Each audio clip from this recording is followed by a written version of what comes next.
In previous experiments, we saw how a weak acid reacts with water to form hydronium ions. So let's say we had formic acid that was 0.10 molar. We're going to get some hydronium ions, and it will be in a 1-to-1 ratio with the common anion formate. We also saw that we could have the same reaction,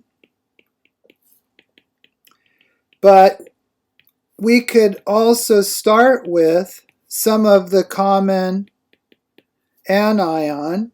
So this is the common anion, formate. It's also known as the conjugate base of formic acid. It is also available.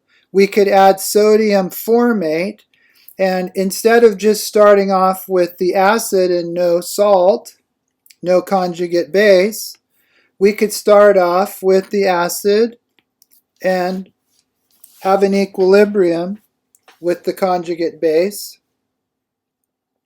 So we've already seen that. Well, in this experiment, we're only going to start with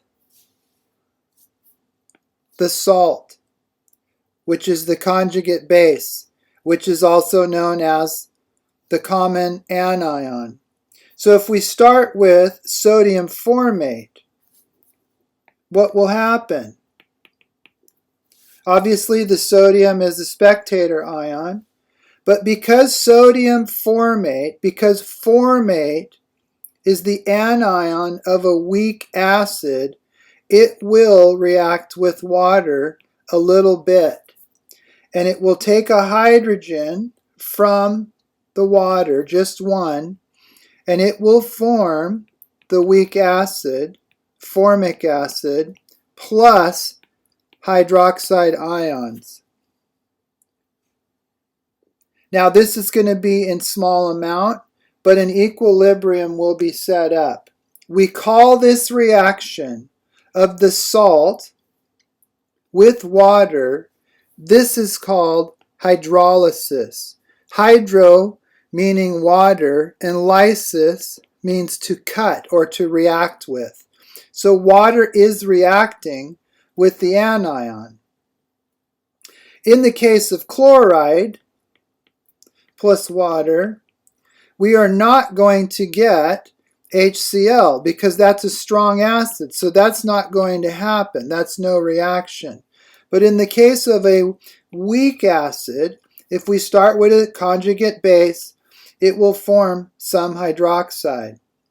So the equilibrium expression, we call it Kh for hydrolysis. It's also known as Kb because we're forming hydroxide, and it's a very weak base. So the expression is going to be the hydroxide ions times the formic acid that's formed at the same time over the anion of the salt. So in this experiment, we measured a 0.10 molar solution of sodium formate.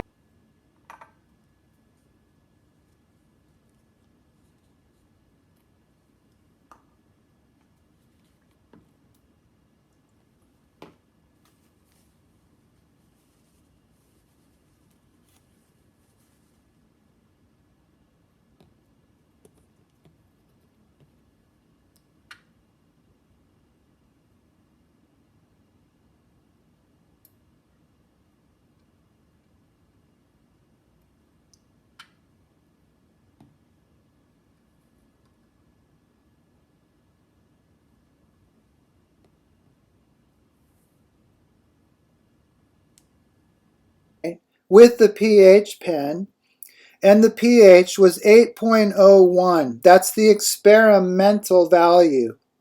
The pOH is going to be 14 minus 8.01, or 5.99. Now what we want to do is calculate the experimental KH. So we're going to go ahead and calculate that value because we know the hydroxide and we know the acid and we know the original salt.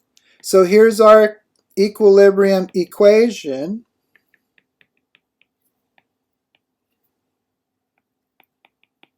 Again, it doesn't matter if we put hydroxide first or the acid first.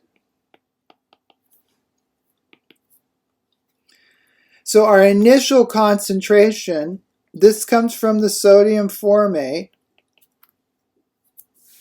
was 0.10 molar. The hydroxide, for mathematical purposes, and the formic acid were 0. However, they increased by 10 to the minus 5.99. That's what we're doing with the POH to get the OH. We've got to be careful not to use the pH here. This is in a 1-to-1 ratio, the acid, so it also goes up the same amount.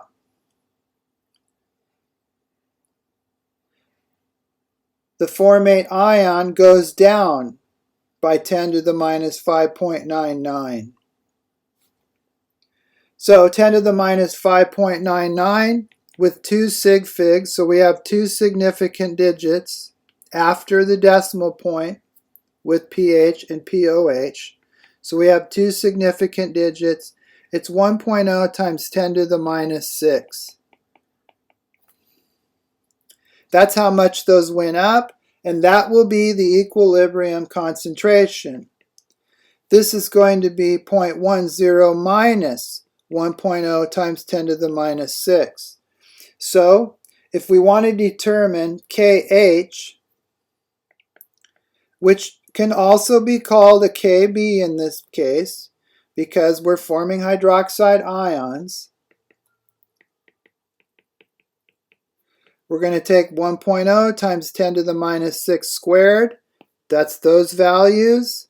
Again, here is our expression. So these are equal up here.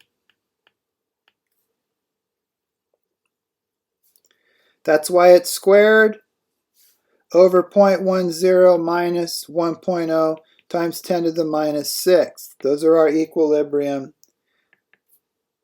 values.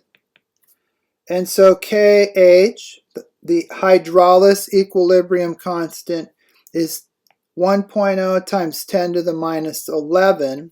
This is the experimental value based on the pH that was measured with our pH pen. So now let's determine the theoretical KH.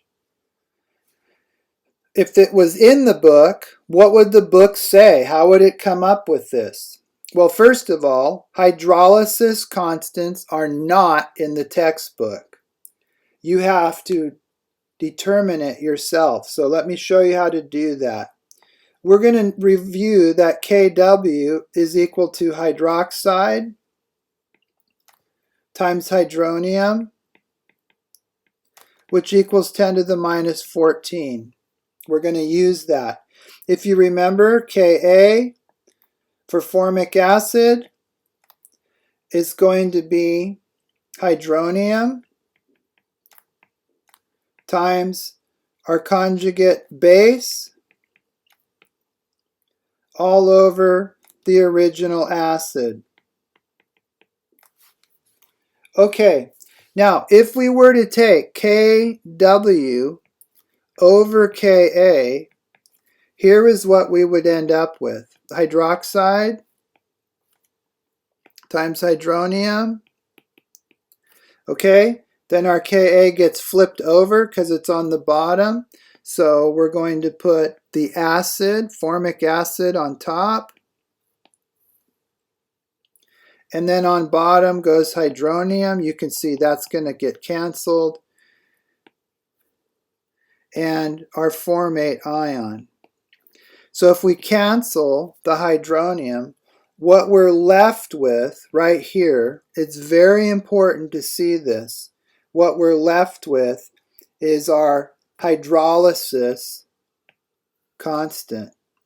It's the same thing. So how do we determine that? We take Kw over Ka from the textbook. That's usually in a table somewhere. So that's going to be 10 to the minus 14. That needs to be remembered. In the textbook, the value for Ka is 1.8 times 10 to the minus 4th. You can look that up in the appendix of the textbook, or usually on exams it's given. It's also in your notes.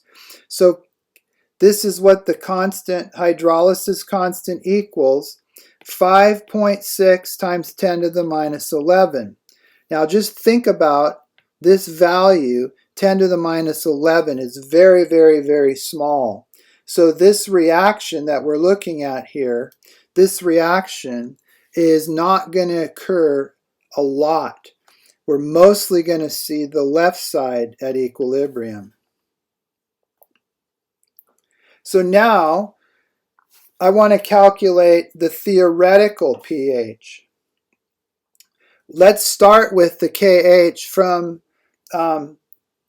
using the textbook value, and let's see the pH calculated from that. That would be our theoretical value. So now we're going to work backwards. The first time we started with pH and moved forward to the hydrolysis constant. This time we're going to start with the book value of the hydrolysis constant we calculated and work backwards to pH. All right, so same concentration, 0, 0. This time, though, we are going to act like we don't know the hydroxide or the acid. So we end up with 0.10 minus x. And here we are at equilibrium. Let's go ahead and write the expression again. KH equals KW over KA. We just came up with that, so we're going to use that value. And that is equal to hydroxide times the acid, the weak acid, divided by our salt, the anion of our salt. And let's make sure we write that correctly. Okay, so that's going to be x squared. We're going to use our equilibrium concentrations over 0.10 minus x. And that's going to equal what we already calculated right here, 5.6 times 10 to the minus 11. Okay, let's work that out algebraically. X squared equals 5.6 times 10 to the minus 11 x. Let's make that negative, plus 5.6 times 10 to the minus 12. All right, so x squared plus 5.6 times 10 to the minus 11x minus 5.6 times 10 to the minus 12 equals 0. There's our quadratic equation. You need to know how to put the quadratic equation into your calculator. So A equals 1, B equals 5.6 times 10 to the minus 11, and C equals negative 5.6 times 10 to the minus 12. Using our calculator, x comes out to be 2.4 times 10 to the minus 6 molar, and that's going to equal the concentration of hydroxide. Hydronium is going to equal Kw, 10 to the minus 14, over the hydroxide, 2.4 times 10 to the minus 6. And so our hydronium equals 4.2 times 10 to the minus 9th. So in this case, our pH equals 8.3. 8.3 is somewhat basic, not strongly basic, but we do have some consistency. We also see that we are not very significantly basic, which would explain the very, very small equilibrium constant. So let's calculate the percent hydrolysis.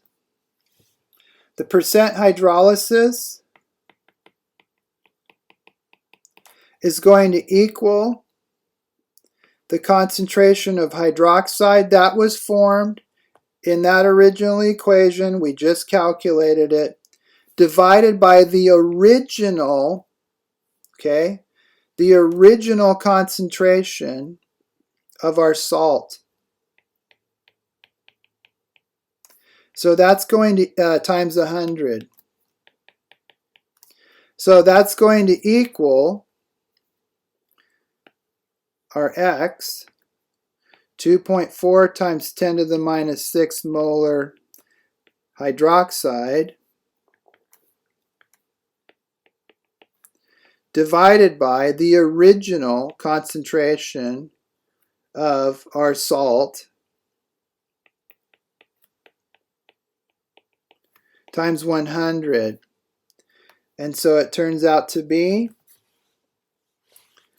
0.0024%.